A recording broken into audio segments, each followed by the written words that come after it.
Gopi Jana Vallabha Girivaradhari.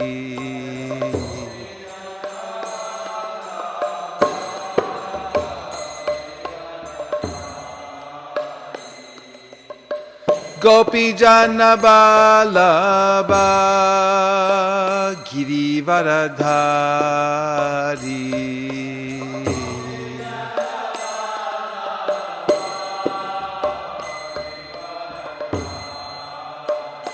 Yashodanandana Vraja Jana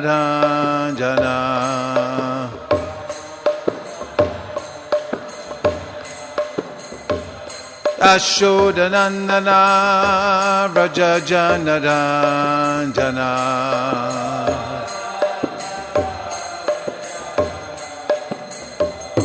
Yashodanandana Vraja Jana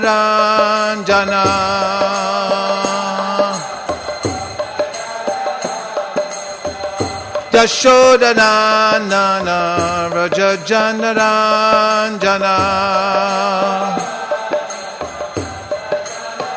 Jamuna Tira Vanachari.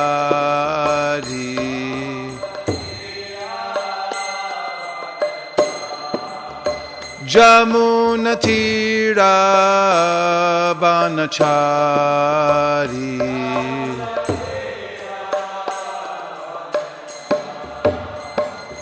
Jaya Radha Madhava Kunja Bihari.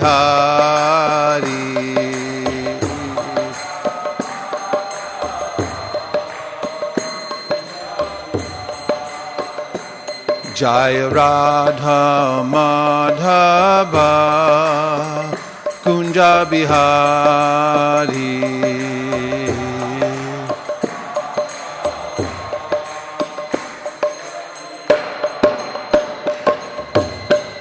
Gopi Jana Vallabha Girivaradhari.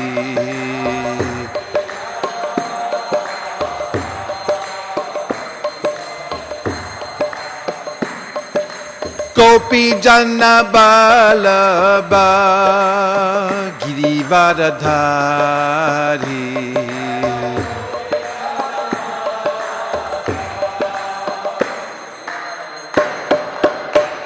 Yashodanandana Vraja Jana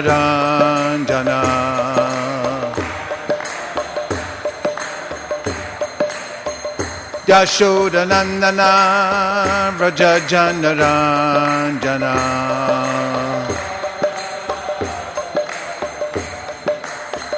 Yashodanandana Vraja Jana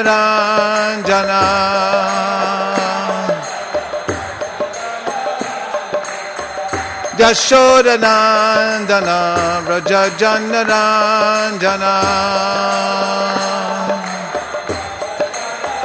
Jamuna Tira Vanachari.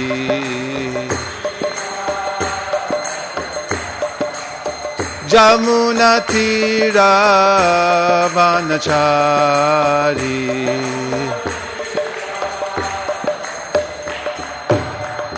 Jaya Radha Madhava Kunja Bihari.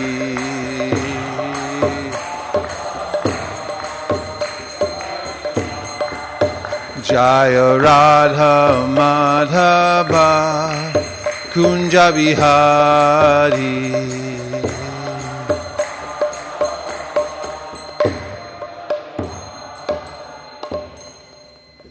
Jai Om Vishnupad Paramahamsa Parivrajakacharya Stothar Shishimad Bhai Charana Ravinda Bhaktivedanta Swami Maharaj Srila Prabhupada Ki Jai.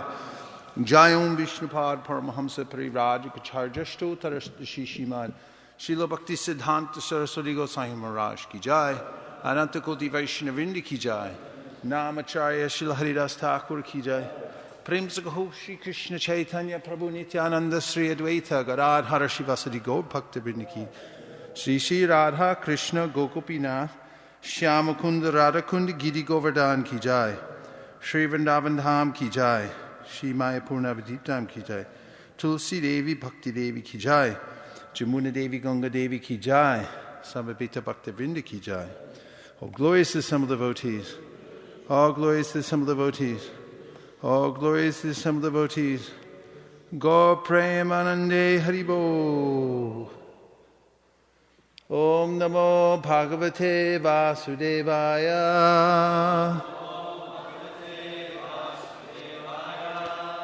Om Namo Bhagavate Vasudevaya.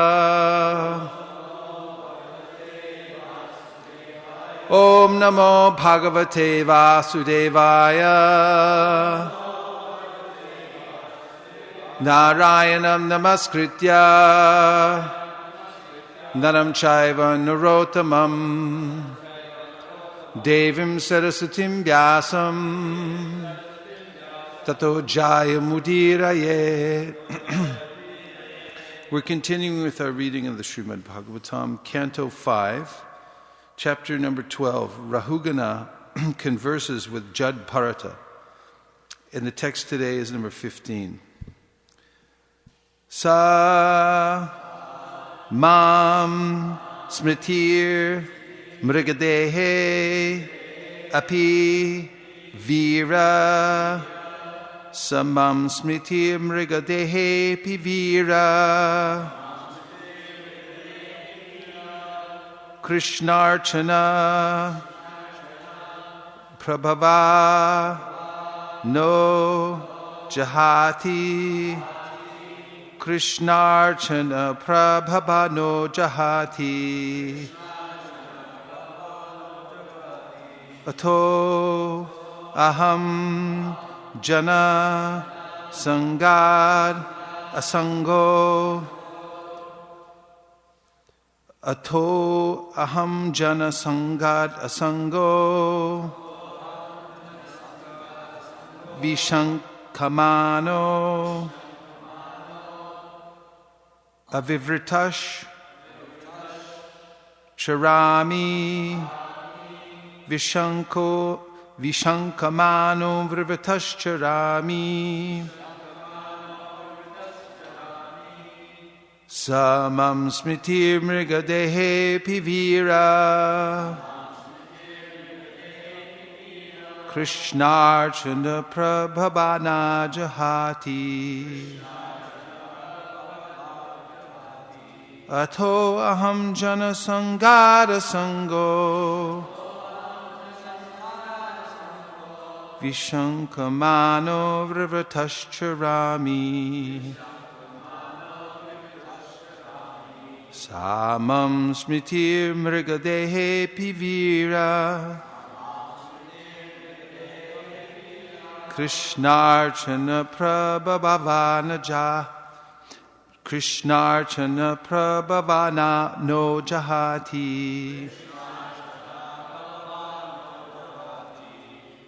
Ato aham jana sangada sango. Vishankamano vrivratascharami.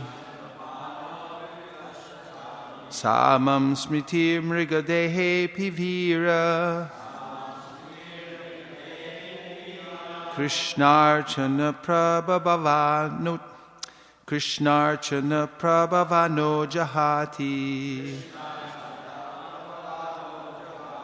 Ato aham jana sangada sango. Vishankamano vrivratascharami. Samam smritir mrigadehe pivira. Krishnarchana prabhavano jahati. Ato aham jana sangada sango. Vishankamano vrivratascharami.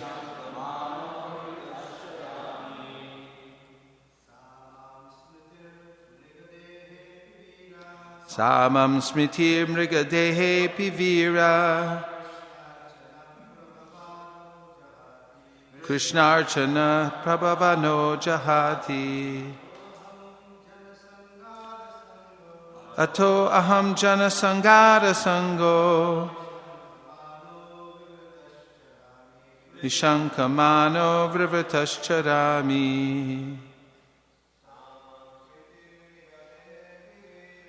Samam smiti mrigadehe pivira Krishnarchana prabhavano jahati Ato aham jana sangara sango Ishankamano vrivritascharami Samam smiti mrigadehe pivira Krishnarchana prabhavano jahati Aho aham jana sangara sango Vishankamano vrivritascharami Samam smiti mrigadehe pivira Krishnarchana prabhavano jahati Atoham jana sangara sango Vishankamano vrivritascharami Vaishnavis Samam smiti mrigadehe pivira Krishnarchana prabhavano jahati Ato aham jana sangara sango Vishankamano vrivritascharami Samam smiti mrigadehe pivira Krishnarchana prabhavano jahati Ato aham jana sangara sango Ishankamano vrivritascharami Samam smritir mrigadehe pivira Krishnarchana prabhavano jahati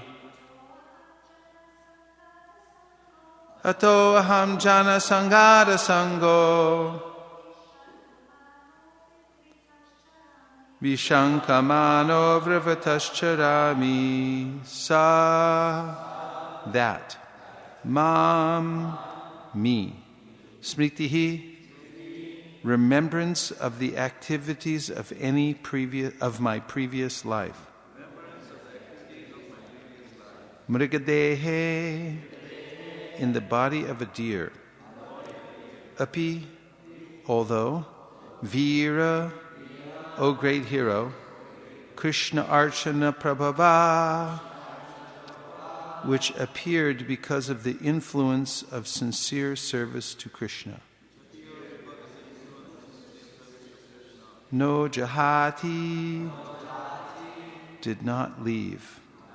Ato therefore aham I janasangat from the association of ordinary men. Asangaha completely detached.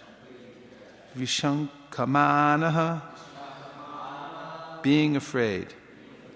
Evrivritaha unobserved by others.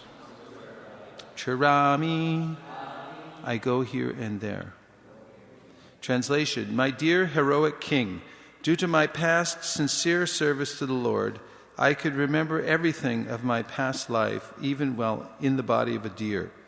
Because I am aware of the fall down in my past life, I always keep myself separate from the association of ordinary men. Being afraid of their bad materialistic association, I wander alone, unnoticed by others. Would you like to repeat? Just this devotee. Okay. My dear heroic king, Due to my past sincere service to the Lord, I could remember everything of my past life,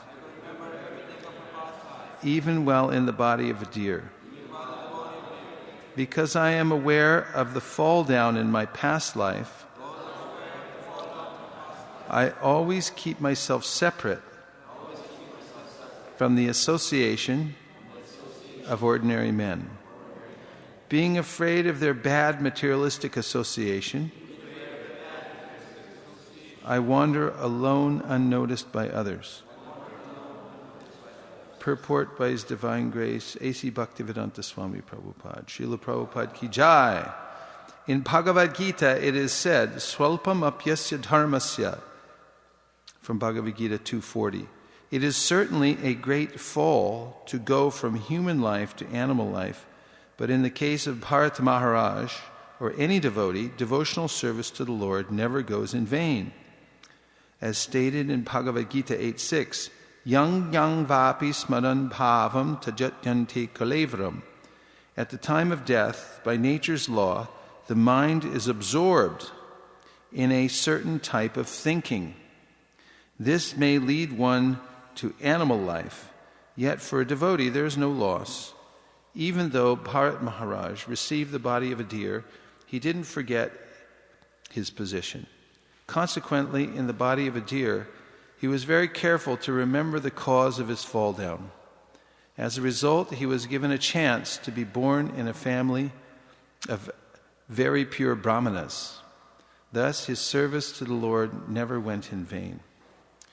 Om Ajnanatimidandasya Gnananjana Shalakaya Chakshurun Militam Dena Tasmai Shri Gurave Namaha Shri Chaitanya Manobhishtam Stapitam Yena Bhutale Swayam Rupa Kadamayam Tadati Swapadantikam Vandeham Sri Guru Sri Uta Padakamalam Sri Gurun Vaishnavamscha Shri Rupam Sagrajatam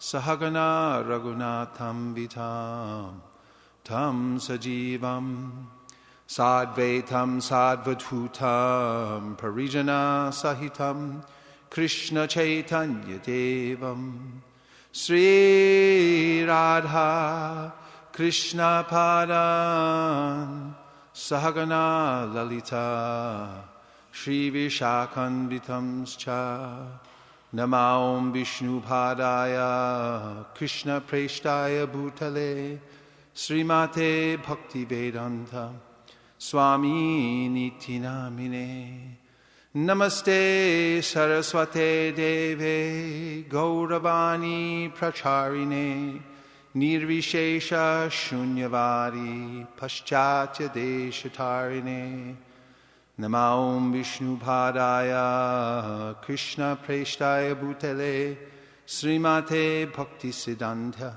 Saraswati Tinamine Shri Varshabhana Videvi Dayataya Kripabdaye Krishna Sambandha Vijnana Daine Pravave Namaha Madhuryo Jvala Premadya Shri Rupanuga Bhaktida Shri Gaura Karuna Shakti Vigrahaya Namostute Namaste Gauravani Shri Murtaye Dinatarine Rupanuga Virudhapa Siddhanta Dvanta Harine Namo Gaurakishoraya Sakshad Vairagya Murtaye Vipralamba Rasambode Padambujayate Namaha Namo Bhakti Vinodaya Sakchidananda Namine Gaura Shakti Swarupaya Rupanuga Varayate Gaura Virvava Bomestam Nirdesta Sajjana Priya Vaishnava Sarvabhoma Shri Jagannathaya Te Namaha Vancha Kalpatrubhascha Kripa Sindhubhya Evacha Patitanam Pavanebhyo Vaishnavebhyo Namo Namaha Namo Mahavaranyaya Krishna Prema Pradayate Krishnaya Krishna Chaitanya Namne Gaura Tvishe Namaha Panchatattvatmakam Krishnam Bhakta Rupa Swarupakam Bhaktavataram Bhaktakyam Namami Bhakta Shaktikam He Krishna Karuna Sindho Dinabandho Jagatpate Gopesha Gopika Kanta Radha Kanta Namostute Jayatam Surato Pangor Mama Manda Materagati Matsarva Swapadambo Jo Radha Manana Mohano Divya Vrindaranya Kalpadrumadha Srimad Ratnangara Singhasanasto Srimad Radha Shila Govinda Devo Preshtali Bi Sevyamano Smarami Srimandra Sarasarambi Vamshivata Tatastita Karshan Venu Swanir Gopir Gopinatha Shriyestunaha Tapta Kanchana Gaurangi Radhe Vrindavaneshwari Vrishabhanu Sute Devi Pranamami Hari Priye Vrindayai Tulsi Devyai Priyayai Keshavasya Cha Vishnu Bhakti Prade Devi Satyavatai Namo Namaha Shri Nishinga Jai Nishinga Jai Jai Narasingha Prahlada Desha Jaya Padma Mukha Padma Bringa Yada Yada Hi Dharmasya Glanir Bhavati Bharata Abhyutanam Adharmasya Tadatmanam Srajamyaham Paritranaya Sadhunam Vinashaya Chaduskritam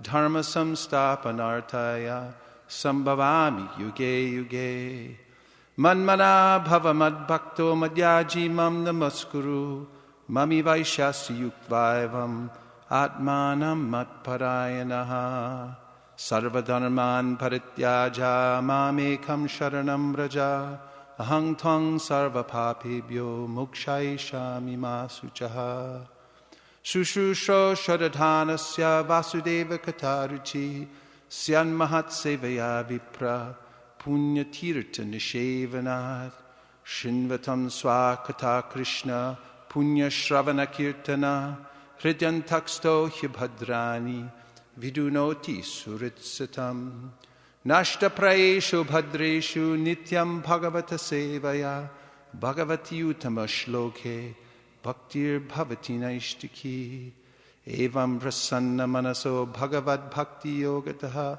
Bhagavat Tattva Vijnanam Mukta Sangasya Jayate Vidyate Radiya Grantis Chijante Sarva Samshaya Shiyante Chasya Karmani Drishta Evatmanishvare Jaya Shri Krishna Chaitanya Prabhu Nityananda Sri Advaita Gadadhara Shivasari Gaura Bhakta Vrinda Hare Krishna Krishna Krishna Hare Hare Hare Rama Rama Rama Hare Hare Samam Smriti Mrigadehe Pivira Krishnarchana Prabhava No Jahati Ato Aham Jana Sangada Sango Vishankamano Vrivatascharami. My dear heroic king, due to my past sincere service to the Lord, I could remember everything of my past life even while in the body of a deer. Because I am aware of the fall down in my past life, I always keep myself separate from the association of ordinary men. Being afraid of their bad materialistic association, I wander alone, unnoticed by others.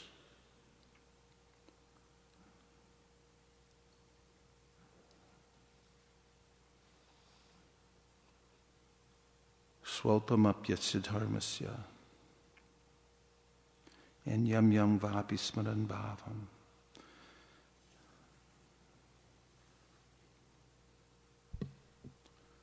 Well, Prabhupada quotes two verses in this purport from the second chapter of the Bhagavad Gita, in which Krishna says that even a little advancement on devotional service, even if it's very tiny, it's never lost. It goes to one's eternal credit. And the second verse is from the 8th chapter of the Gita, Arjuna had asked the question, how can one remember you at the time of death? And as part of his answer, Krishna says that whatever one thinks of at the time of death, one will attain without fail. Whatever state of being one remembers. Yang vapi smaran bhavam. Tajatyante kalevaram. Tajatyante, when one gives up the body. Tajatyante kalevaram, at the end, ante, when the body is given up.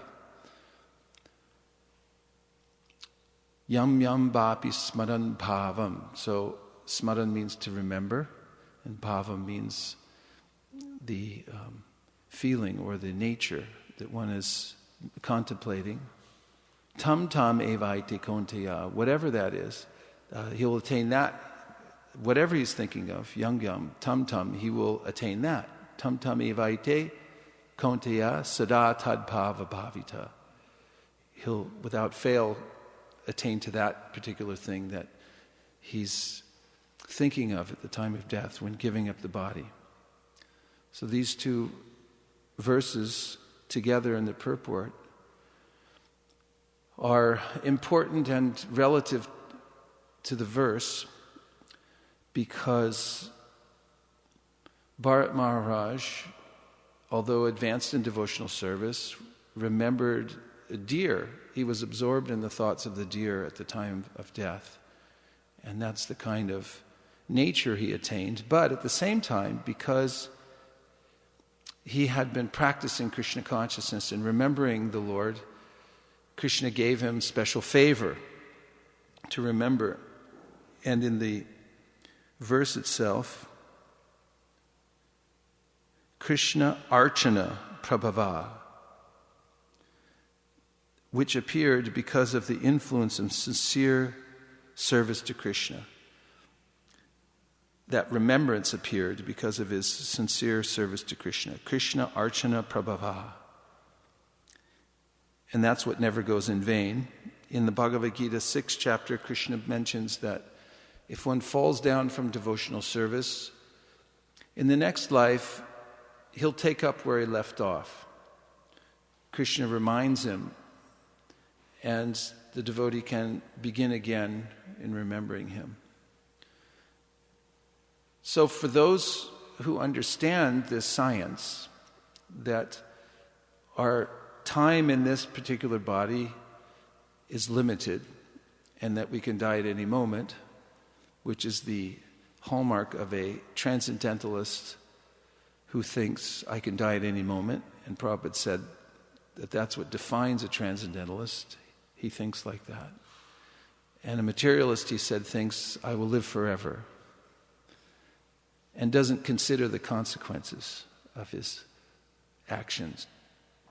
But the transcendentalist understands that the time of death is an important juncture, and he practices remembering Krishna. And the remembrance is cultivated, especially in devotional service, by hearing and chanting. By hearing about Krishna, one can speak about Krishna or chant about Krishna, and then naturally remembrance comes. And the sound vibration enters within the ear and then within the heart, and it cleans the dirty things from the heart. And then gradually one's natural pure devotion to the Lord shines forth. Nitya Siddha Krishna Prema Sadhya Kabunoi Shravanadi Shuddha Chitte Kare Udoy. We're eternal servants of Krishna and eternally related to Him in loving service, but that's been obscured. But by the process of hearing and chanting, Shravanadi Shuddha Chitte, Shuddha Chitte, the consciousness becomes purified. Kara Udoy, and what's naturally there comes out, which is one's devotion for Krishna, when the consciousness is clarified and purified. And that's done by the process of hearing and chanting. And Krishna, who is within the heart, assist the devotee who's sincerely listening to his messages by helping him to cleanse the dirty things within the heart. In the Chaitanya Charitamrita, Prabhupada says, in the Adi Lila first chapter, in the verse quoted by Krishnadas Kaviraj Goswami, Tesham satata yuktanam bhajatam britapuvrakam dadami pudayogam tam yenamam upayanti te. Krishna's verse from the 10th chapter of the Bhagavad Gita, in which he says that one who worships me with devotion, I give the intelligence to come to me. And in the last section of that purport, Prabhupada says that scientists come together to discuss their research and to share their realizations about the research they've done and the studies that they're engaged in. And he said in a similar way, devotees come together to talk about their realizations and compare the notes that they've gathered. And Krishna says in the Gita, Matchita makata prana bodhayanta parasparam katayantastamam nitya tushanti cha ramanti cha. That they do this all the time. Their lives are absorbed in me and their speech is absorbed in me. And they talk amongst themselves about me. And therefore they derive great satisfaction and bliss. In the purport I just mentioned, Prabhupada says that Krishna enjoys this discussion between the devotees very much.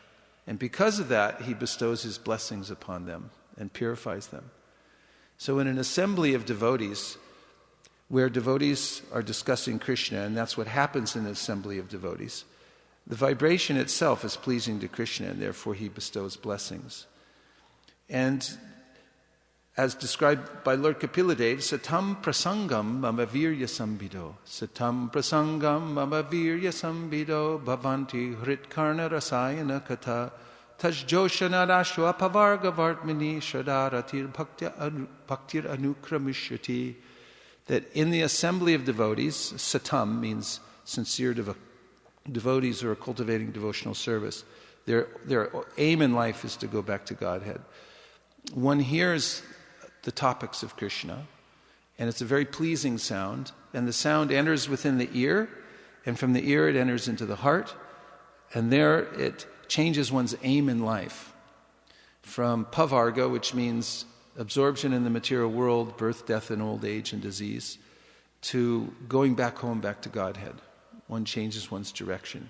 And step by step, anukramishati, the devotee develops various stages of realization of Krishna, starting with shraddha or faith. Faith means where you place your heart. Shrad means heart, and dha is an active verb. It means where you place something. Shraddha means where you place your heart. And shraddha awakens by hearing in the association of devotees and thickens. And from there, rati, or positive attraction for Krishna, a taste for the topics of Krishna, becomes intensified, and then bhakti, or one's natural swarasiki, or loving sentiment towards Krishna, then awakens. And that all happens by the process of hearing, that one comes to remember Krishna and then to develop loving sentiment towards him. So we're cultivating that by staying in the association of devotees and regularly hearing and chanting about Krishna, chanting Hare Krishna, hearing from the Bhagavad Gita and the Srimad Bhagavatam. When we come before the deities, we also hear the prayers from Lord Brahma. And all of these work to cleanse the heart and gradually bring us to the point of remembrance of Krishna. And Rupa Goswami says that this is how one should organize one's life. Tannama rupa charitari sukirtananu smrityo kramena rasana manasi niyoja tishtan vraje tananuragi jananugami kalam nayad akilam ityupadesha saram. That the essence of all advice is that one should organize one's time 24 hours a day so that one can hear, chant, and remember Krishna. And in that way, gradually, again he says, kramena, step by step, one will come to the position of remembering Krishna, and then one can live in Vrindavan, Tishtan Vraje Tananuragi Jananugami, and follow in the footsteps of the Lord's beloved devotees there. These things occur naturally. Regarding the generosity of Krishna, which is mentioned in this verse and in Prabhupada's purport, that sualpam apyadharmasya, that even if one performs a little bit of devotional service, Krishna notices it, because he's always attentive to the devotee. As Gajendra says in his prayers, the Lord's never alash, he's never lazy, he's always attentive and observing us. And whenever we give a slight inclination towards him through devotional service, then he counts that. Uddhava noticed that Putana, although she came to kill Krishna when he was a baby, also acted as his mother. And he remarks that, oh, how wonderful it is, and who would take shelter of anyone else except for Krishna? He's so kind that although Putana came to kill him, he didn't consider that part. He just considered the part that she acted as a mother. And he gave her liberation and accepted her as mother. Aho Bakiyam Stanakalakutam. He says, oh, how wonderful, Aho Baki, that Baki, the sister of Bakasura, came to try to kill Krishna, but he liberated her and gave her the highest benediction because of that. So who would take shelter of anyone else except for Krishna? In the material world, Prabhupada notes that people work very hard their whole life for their family members or some corporation or boss.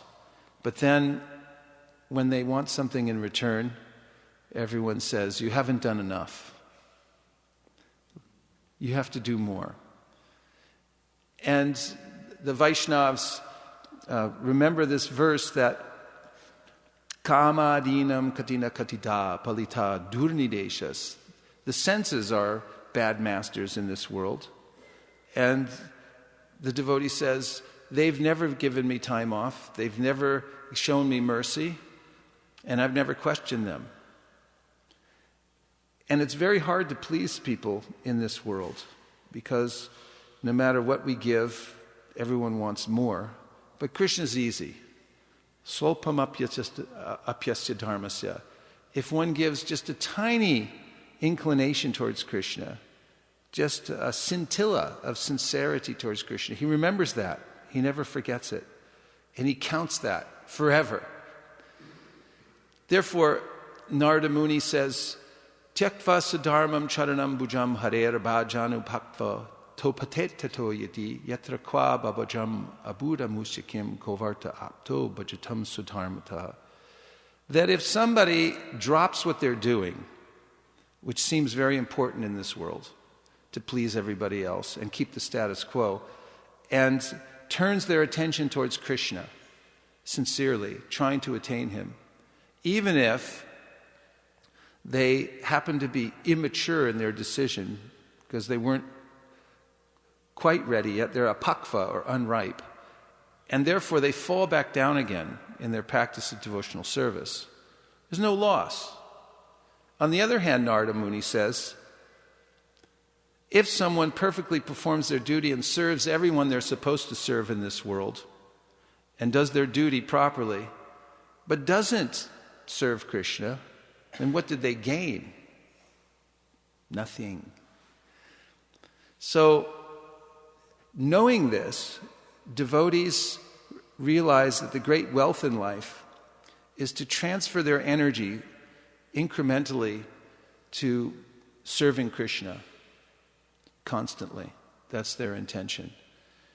And that becomes altogether possible by following this process of devotional service throughout one's life. There are various phases of life that one must go through, And therefore there's a step-by-step process by which one may remain connected to devotional service, going on with whatever duty one must do in this material world, and the process of hearing and chanting, which goes on concurrently with our duties in life, will become victorious and will become prominent as we go on performing devotional service. And Brahma, in his prayers to Lord Krishna, said, Jnane prayasam udapasya namanta eva jivanti san mukharitam bhavadiyavartam stane stita shrutigatan tanavan manobir e prayaso jita dito pyasitais trilokyam. And Lord Chaitanya liked this verse when it was suggested by Ramananda Roy as a means to attain the absolute truth. Chaitanya Mahaprabhu accepted it. He said, yes, this is okay. And what is that? Just give up the process of trying to understand Krishna by speculation and serve him, especially stay in your position, whatever it is, but hear about him. Stane stita shrutigatam. Lend your hearing process to topics about Krishna. And then you will come to such a state of perfection that you'll be able to conquer the unconquerable. Krishna is unconquerable, he's ajita. But he'll become jita, or conquered by you, because of your love that you'll develop. In other words, you'll come to the perfectional stage by that. So, for anyone in any situation of life who continues the process of hearing and chanting, the goal is sure and certain.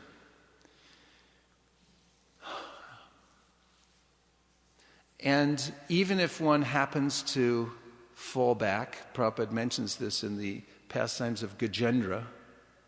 Gajendra was Indradumna Maharaj in his previous life, but he offended a sage. And because of offending the sage cursed him.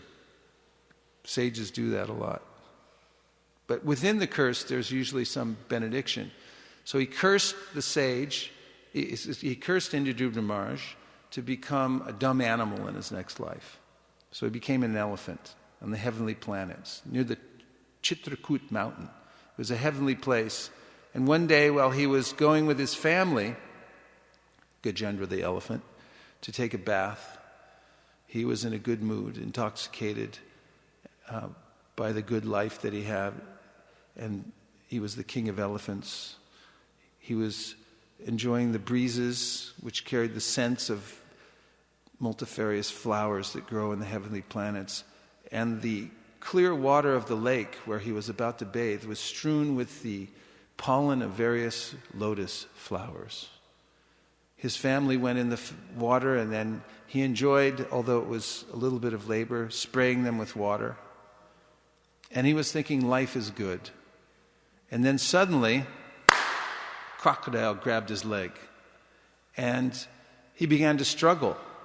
Now normally, elephant defeats crocodile, but not in the water. In the water, crocodile defeats elephant. When you go to Vrindavan and you walk around Govardhan Hill, you can notice the different combinations of animals. Who defeats whom? Monkey defeats dog, or dog defeats monkey. And then there's cow against dog, dog against monkey. There are various combinations, permutations. You can see who's more powerful, who has more Shakti. In the water, crocodile has more Shakti. But Gajendra, as is the nature of everyone, struggled for his life. And he did so for 100 years, celestial years. Sometimes he almost pulled out of the water, but then the crocodile pulled him back in. And there came a point when he realized, I can't win. And that will come to every one of us. There's a point through our struggle in life to stay alive. Our body's always struggling to stay alive, although we barely notice it. And we're always trying to avoid being crushed one way or the other, or poisoning ourselves, or accidental choking, or any of the myriad ways we can die. We're trying to avoid these things, but there will come a point when it'll enter into our mental system that I can't win. I'm going down. And it's a very difficult juncture because it's our nature to stay alive. And some people say, I don't mind if I die. But then if you say, can I kill you right now? They'll say, no, not right now. But at that point, when we're dying, it's hard to give up. Even sometimes devotees say, when that time comes, it's hard to tell whether you should keep fighting. Should I take more chemotherapy? Should I try to fight the cancer and stay alive? Or should I give in and simply die? Difficult. The juncture of death is not an easy thing. Therefore, one has to prepare for it. Gajendra, knowing that he was going down, that he had no other recourse, suddenly remembered prayers from his previous life. As Indradyumna, dutifully every day he recited prayers to the Lord. And now, as he was about to die, he began reciting them. And he didn't remember exactly what they were about and who they were for. He just knew that he was crying out for a higher power. Even the demigods listened, and they heard the nature of the prayers, and they said, those aren't for us. Those are for the Supreme Lord. The Supreme Lord heard them and said, that's for me, I'm going. And that's what he does. As soon as he hears sincere prayers by the devotee, then he comes to rescue the devotee. And he came to rescue Gajendra. If one offers sincere prayers, even if one doesn't know who God is. I met a man the other day when we were in Austin, Texas. Last Saturday, we were distributing books. And he was coming out of Gold's Gym, so I showed him a Bhagavad Gita. And at first, he was fairly neutral, not that interested, but I kept showing it to him. And then his interest began to catch on a little bit more. And then I asked him for a donation. And he said, okay, I'll give a donation, but it's deep within my backpack. I already packed it in. It's in my pants pocket. It's in the backpack. I have to go set this down so I can open it. So I said, okay, let's step into my office, which happened to be right there on the sidewalk. And he opened his backpack. We were both kneeling down on the pavement. And he started opening the backpack and getting his money out. And as he was opening, he was saying, I've been having a really hard time in life. And then he said, I've been praying. About 2 weeks ago, I started intensely praying that God would show me the way. And I said, well, you know what? This is it. I'm just an instrument. What do I know? But I think this is it. Just think he just answered you. And all of a sudden, tears started pouring from his eyes. They were just pouring from his eyes. It was an epiphany for him. Keshav Bharati Maharaj told me his story, how he came to Krishna consciousness, that he was a meditator. And he was living in the high desert, way away from everyone. The only person that lived close to him and his wife was his landlady, who was a Christian. And his landlady had been in Los Angeles, and walking through a parking lot, someone sold her a Back to Godhead magazine and Easy Journey to Other Planets. And Keshav Bharati Maharaj's wife, at that time he was Kenneth Beck, his wife, had gone on a vacation to Mexico. Neither of them were devotees or knew anything about devotional service. And while she was there, she was shopping at a bookstore, and there was only one book in the whole store that was in English. And it happened to be a Bhagavad Gita, as it is. And she thought, my husband's into meditation. This looks spiritual. I'm going to buy this. So landlady comes to the house, rings the doorbell at his house, and he thought he was experiencing a high level of meditation because he read a book that said you'll hear bells when you come to this higher level. But finally, after about the fifth ring, he said, that's the doorbell. And he went out there, and the landlady said, I brought you these books. I know you're into this. I'm not so interested. But she gave it to him. And the next day, his wife came home and said, I know you're in a meditation, and gave him that. He didn't look at the two books, any of the books. He just put them in his backpack. And he went to work, and he was working the midnight shift at a gas station. So he was working all night. He had the books in his bag. He intended to read them when he had a break. The sun was coming up. He took the books out of the bag.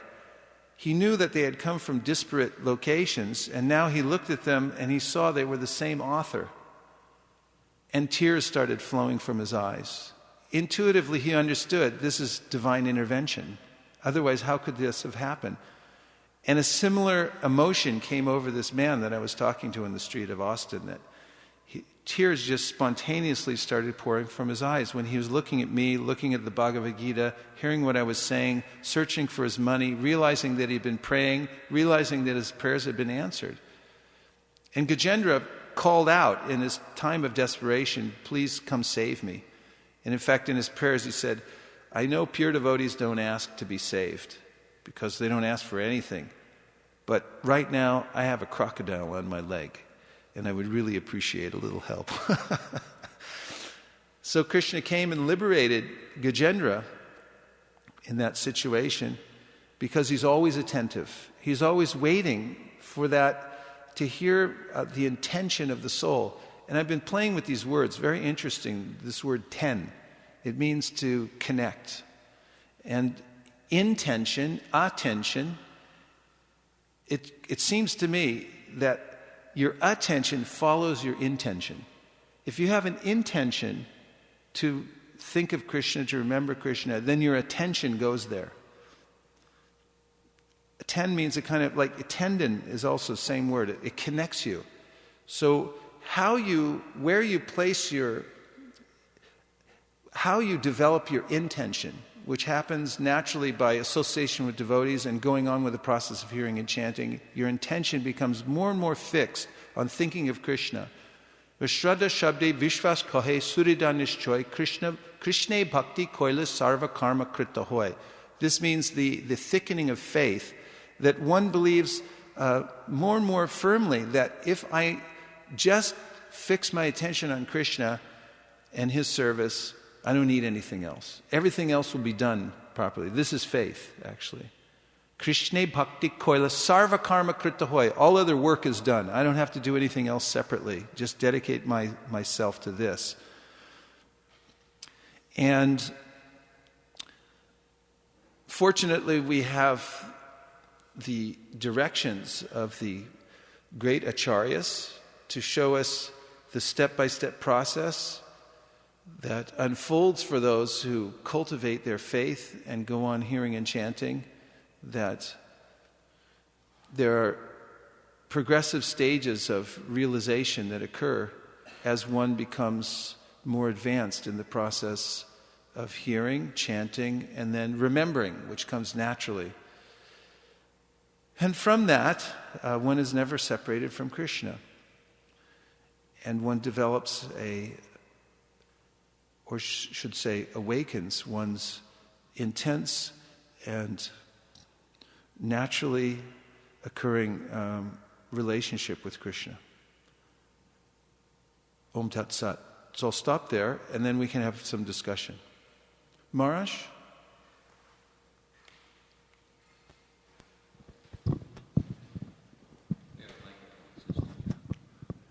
Jai.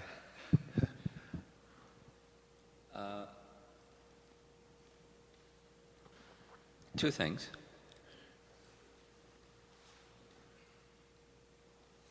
In japa,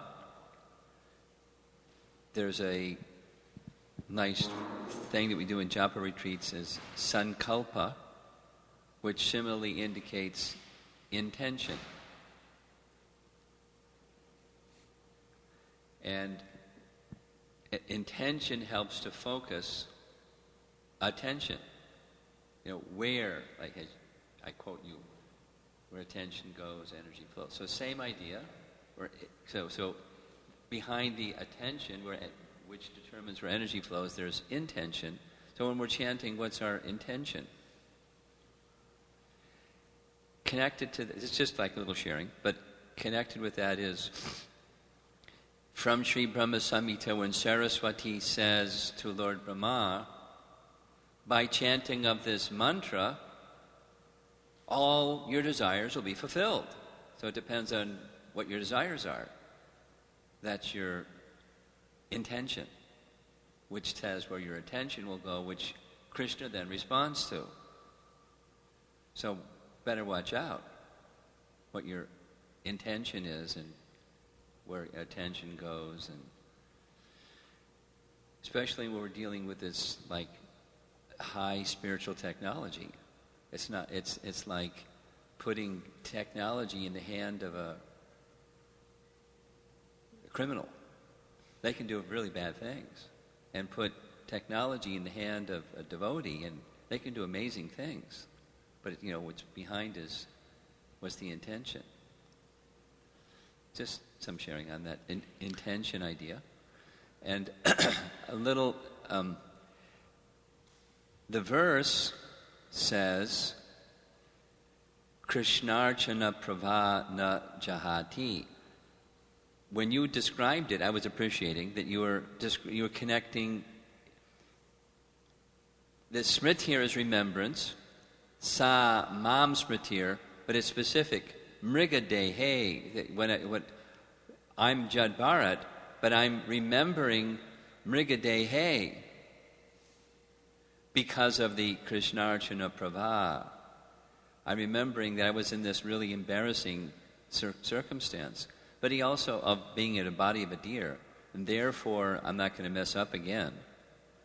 But he was also given the remembrance in the body of a deer of his life as Jad Bharat. I mean, at Bharat Maharaj. But the way you explained it was also very nice. It was because he thought of the deer at the time of death, he became a deer. So, he messed up.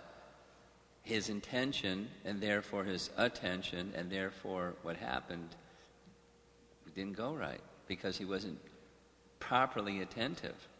He became inattentive because his bhava as a kshatriya took over. I got to protect this deer. So we can make similar mistakes of, doing the right thing in a worldly sense, of taking care of somebody or something, and forgetting Krishna, although his gift was Krishnarchana Prabha. So, the way that you explained it made me think I wanted to come and look at the verse. Thanks. Thank you.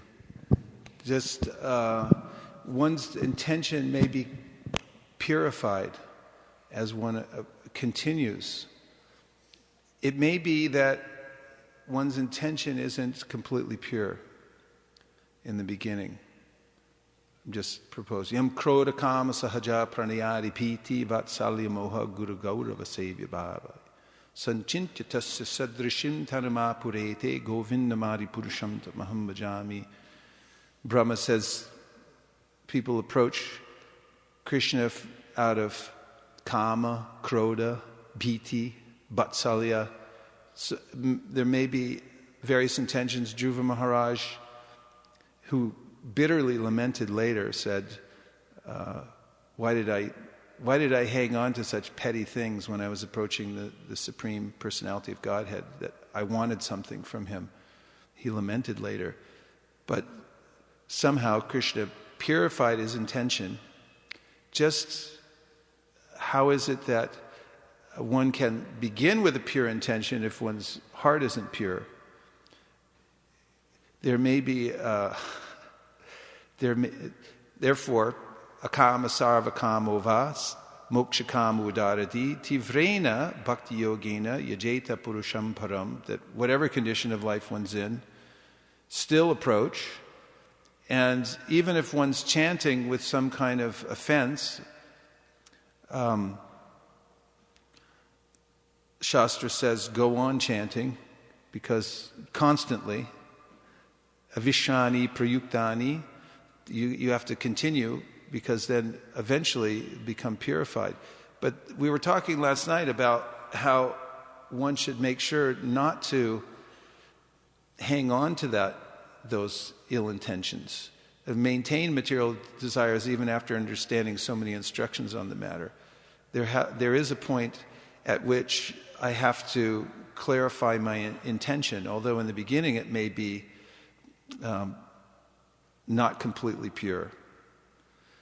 But when I come to realize that I have a choice to abandon the ill intention, I have to at least give Krishna permission to take it away. My personal realization. Just seeing one day, I was driving down the road, an anartha pop up. And then I watched how my mind dealt with it. And there was a suggestion that was offered to me, which was, just put that away, because if you bring it out, Krishna will take it away and then you won't have it anymore. And I thought, who said that? And then there was a kind of strength required within my own soul to say, no, I'm going to bring it out. I'm going to give Krishna permission to please remove it. And I thought of it as, my bad mind wanted to put it in a box and put it behind me and said, I'll bring it out some other time because I may need that. I may want that later. Therefore, let's not get into it too much. Because the more we talk about it and the more I expose it to Krishna and philosophize about it, the more it may be exposed to the light of day, and then it might go away. Or Krishna might just come and snatch it away. And then I thought, then the merciful part of the part that was coming out of mercy came in and said, no, some spiritual intelligence by the mercy of my spiritual master and the devotees came in and said, no, try to get rid of it. And then I started thinking about the process of purifying intention was that if while chanting especially, I make a prayer to Krishna, my sankalpa is that I'm going to leave that box unlocked. You know it's there, I know it's there, we know there's anartas in there. I may not be strong enough to actually take them out of the box myself, but I'm leaving it unlocked. And Krishna, please, you do what you want with that. You can come in and take it. And it reminded me, I was in Bhaktivinoda Thakur's book about the Sri Krishna Samhita. He talks about the 18 demons that Krishna killed within Vraja. And he says that each one of them represents, as an archetype of a certain kind of anartha. And that by submitting oneself to that, by hearing submissively these stories about Krishna killing these demons, that it also simultaneously is a way that these various kinds of anarthas are annihilated, are killed. Because he's pointing out that it may be very difficult for us to kill these demons, these anarthas, these ill intentions, but Krishna can do it. So, as a sankalpa, give Krishna permission. A very dangerous prayer to make for those who want to somehow or other keep on in material life, which is, Krishna, I don't know what's good for me, you do what you like. Spiritual gambling. You take a risk and say, Krishna, you do what you think is best for me. I'll leave it to you. That's kind of exciting to say that. Krishna, please do as you wish with me. And the fact that he remembered, you're saying he remembered, his remembrance was, by Krishna's mercy, that he was a deer in his last life. And so that reminded me when you said that of the importance of repentance. Ajamil was a similar situation when he had been first apprehended by the Yamadutas, then saved by the Vishnudutas, heard the conversation between the Yamadutas and the Vishnudutas. Afterwards, he was released by the Yamadutas. He tried to approach the Vishnudutas to appreciate them. They disappeared. He was left by himself now with his acquired spiritual intelligence. And he went to meditate and perform devotional service in a holy place. And all the time he remembered what had gone wrong. And he was repentant. And so there's a kind of fire in repentance that Prabhupada mentions that burns up the ill intention, to remember that how much I made a mistake. And in the Bhagavatam, Prabhupada implores us to remember what fallen, and actually it's in the Chaitanya Charitamrita, I just read this the other day. Prabhupada says we should always remember what fallen condition I've come from. I should remember what fallen condition I've come from and never think that, oh, now I'm a great devotee. But I should keep that in mind, that I was saved. I was brought up from a fallen condition. And it also brings to the point of that one should be careful. One should always be careful. I gave a seminar recently called The Anatomy of a Fall Down. And I had been reading in the Bhagavatam where Prabhupada said that not only should one perform the activities of pure devotional service, but one should also be careful at the same time. So I started thinking, what does it mean to be careful?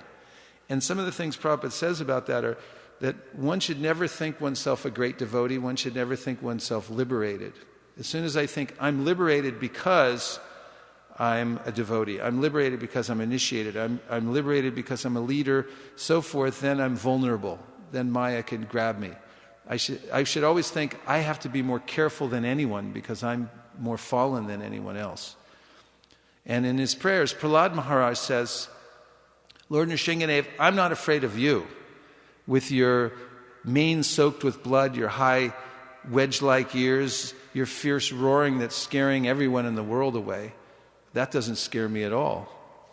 What scares me is Vishnu Maya, that at any time I can slip and fall into that. And then later in those prayers he says that Krishna is like a desire tree.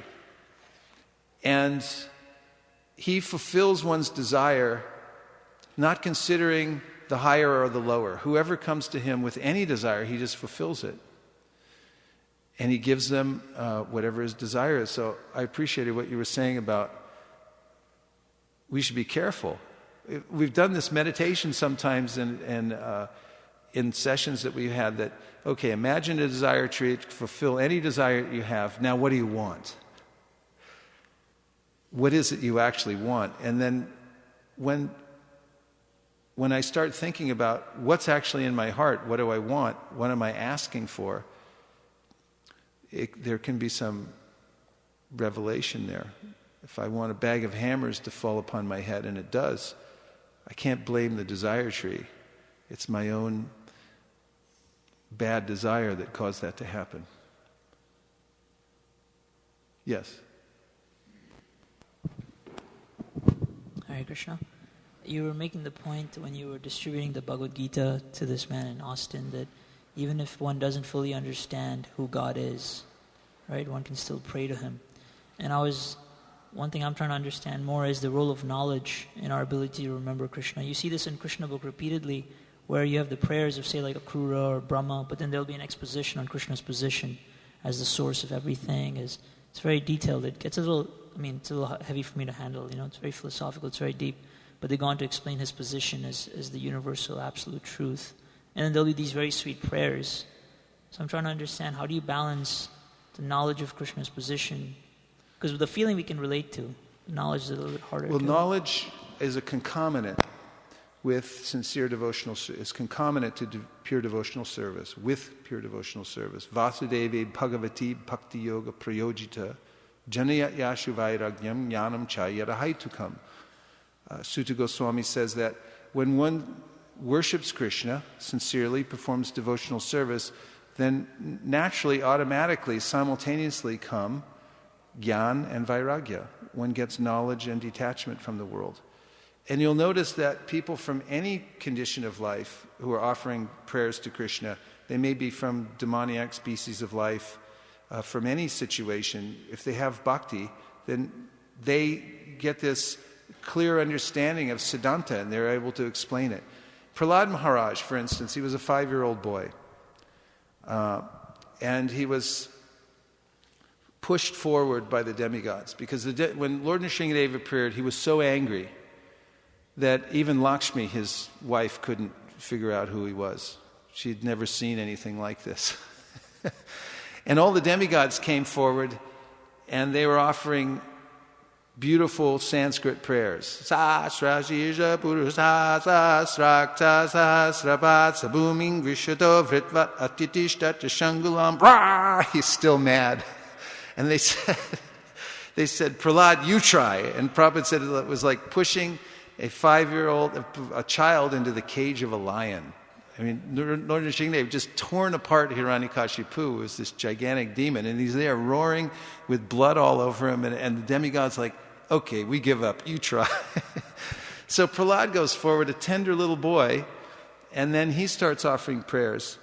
And at first he said, what can I do? The demigods came forward. They know Sanskrit. What do I know? They're from high families in the mode of goodness. I'm from a demoniac family. And he said, I think that, then he remembered Gajendra, appropriate. Bhaktya tutosha bhagavan gajayutapaya. He said, okay, Gajendra was an animal. And because he offered sincere prayers to the Lord with bhakti, bhaktya tutosha, he satisfied the Lord. Because Krishna is only looking for that sincere feeling that comes from the heart of the living entity. If that's there, if there's sincere feeling, then bhaktya tutosha bhagavan gajayutapa, he satisfied the Lord. So then Prahlad reasons that anyone from any situation of life, no matter what situation they're in now, if they're sincere and they offer prayers, then they'll be successful. The Lord will accept it. He'll take that. And you naturally, if you offer devotional service in that mood, will come to the position of knowledge. It comes naturally. Yasya devi para bhaktir yata devi tata guru tasyaite katita hyarta prakashanti mahatmana. For one who has implicit faith in the Lord, the spiritual master, then all the imports of Vedic knowledge are automatically, simultaneously revealed. It's not an intellectual process. Sometimes people study all kinds of verses in Shastra and they become bookworms, but no bhakti. They're thinking, I'm a great scholar. Krishna doesn't accept it. He doesn't like it. But if someone in broken language offers Krishna sincere feelings of bhakti, then he's very pleased. In fact, mentioned by Kaviraj Goswami in the Chaitanya Charitamrita that the pure devotees in Vraj, who are not noted for great Sanskrit or oratory, when they reproach him in a sulky mood, when his intimate devotees approach him and chastise him and say, he comes to someone's house and they say, we don't want to see you right now. Or they say, but it's out of pure love. He appreciates that more than the reverent hymns of the Vedas, recited by great Sanskritists. Not so much interested in that, but when someone has that pure bhakti, even if it's imperfectly stated or it's not up to Vedic standards, he likes it very much. So if we try sincerely, then knowledge, detachment, everything else will come. We'll come to understand the Siddhanta more perfectly. Okay?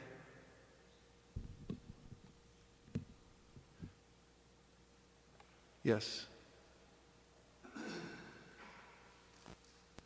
Thank you. I just had a question. We were describing how, as devotees or aspiring devotees, Krishna's reciprocating with our desire, our intention.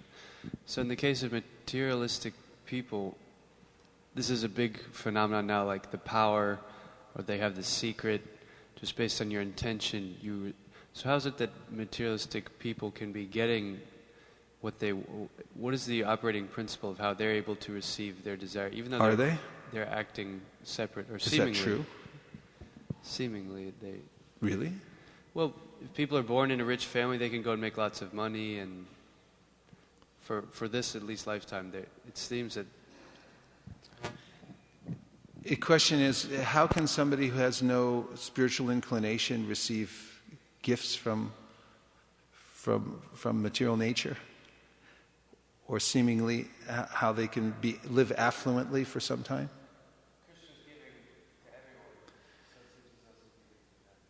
Krishna's giving to everyone, so seemingly he's also giving to them. Well, in the story of Nrsimhadev, this is also mentioned, that while Nrsimhadev was fighting with Hiranyakashipu, he grabbed him. In fact, it was a great event because all the demigods were watching, and they had a lot at stake because everything had been taken. They had to bow down to Lord Nrsimhadev, Lord Hiranyakashipu, and they really wanted Nrsingadev to win.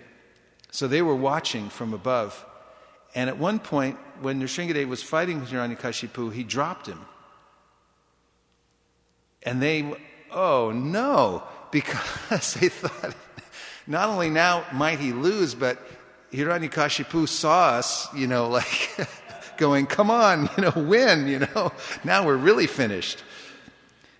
And Prabhupada explains that, a cat likes to play with its food before he eats it. If you've ever seen a cat catch a rat, it doesn't just go, it plays with it for a couple hours, lets it go and then chase after it, grabs it again, ha ha ha, got you again. So Lord Nrsingadev had that same spirit when he was playing with Hiranyakashipu. And Prabhupada says sometimes materialists, in the span of time when they're let go and they can run free, this is a time when they think, yeah, see, we got it made. What do we need God for? We're so smart. But it's just that little interval when they've been let loose. Material nature is relentless. Even for the karmakandis, like Maharaj Nriga, who tried to manipulate the system and give away so much charity that he'd be able to enjoy forever, practically, in the material world. He made a little mistake, and then he had to become a lizard in his next life. But in bhakti, if you run with your eyes closed, says Kavi Yogendra, you won't slip and fall, because Krishna's watching you. Supada mulam bhajata priyasya tyaktanya bhavasya hari priyesaha. Vikarma yachchot patitam katanchid dhunoti sarvam hridi sanivishta. Even if you do some vikarma while you're performing pure bhakti, Krishna will save you because he knows your intention from within. But if you're a materialist and your intention is to disregard God altogether and simply enjoy the material nature, it's a process of being crushed by material nature without even realizing it first. But materialists do come to realize it. Mrityu sarva haraschaham. At death, Krishna says, I come and I take away everything, and they see me at that time. So devotees, they voluntarily give everything to Krishna. And this is the last point I'll make, because I think it's late. And that is that we should look to voluntarily give up whatever material attachments we have. Don't wait until Krishna comes and takes them away. Once Giriraj Maharaj was in Bombay, and there was a young man who was translating Prabhupada's books into Marathi. And the young man had a father who would accompany him to see Prabhupada. And the young man's father had a habit of smoking. And so he was trying to give it up. And every time he saw Prabhupada, he'd say, I'm trying to give this up. And so Prabhupada asked him, have you given up the smoking? He said, I need special mercy. You please give me Krishna's special mercy through you. And Prabhupada said, Krishna can give you special mercy, but it means he'll make you so miserable that you'll be forced to give it up. Do you want that? And he said, no. I'll do it myself. So we have to look, this progressive devotional service means to voluntarily give it up. Look and see, how can I voluntarily surrender to Krishna? We have that power. That's our real power, is to discriminate and voluntarily give these things up. Those who are just engaged in the process of material nature, this is an old story. It's been going on since time immemorial. You can read poetry, songs, novels about, the great Gatsby and all the great kings who made empires, and then they were turned to dust by the power of time. So this is simply futile attempt and wishful thinking in the material world. Our mood is that Krishna is the supreme controller and everyone else is his servant. Any other mentality is simply foolhardy and will be crushed. So we should voluntarily surrender to Krishna, and then we're in our proper constitutional position and our life becomes happy. Gaur Premanande Haribo Vancha Kopadarubhascha Kripasindabeva Cha Patitanam Pavanebhyo Vaishnavebhyo Namo Namaha.